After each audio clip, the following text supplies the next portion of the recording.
بسم اللہ الرحمن الرحیم۔ مکتوب خادم۔ السلام علیکم ورحمۃ اللہ وبرکاتہ۔ اللہ تعالیٰ ہمیں یقین کی دولت عطا فرمائے۔ اللہ تعالیٰ نے ہمیں حکم فرمایا کہ ہم حضور اقدس صلی اللہ علیہ وسلم پر سلام بھیجیں۔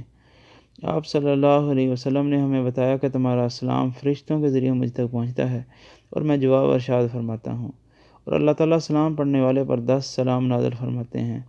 اب مسلمان کو ان تمام باتوں کا یقین ہونا چاہیے۔ اسی طرح ہر مسلمان کے دل میں لا الہ الا اللہ کے بعد محمد الرسول اللہ بھی نقش ہونا چاہیے۔ یہ دونوں اجزاء ملیں گے تو ایمان ملے گا، اسلام ملے گا۔ یہ دو باتیں آپ نے سمجھ لیں تو اب آپ کے لیے اسلام کو سمجھنا آسان ہو گیا۔ السلام علیکم ایھا النبی ورحمۃ اللہ وبرکاتہ۔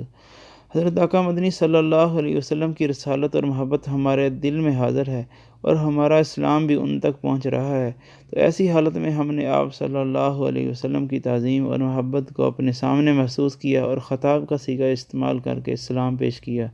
السلام علیکم ایھا النبی ورحمۃ اللہ وبرکاتہ۔ اسے کہتے ہیں تعظیم، اسے کہتے ہیں استحضار۔ باقی ہر جگہ حاضر و ناظر صرف اور صرف اللہ تعالیٰ ہیں، اور یہ اللہ تعالیٰ ہی کی شان ہے کہ وہ ہر جگہ حاضر و ناظر ہو سکتے ہیں۔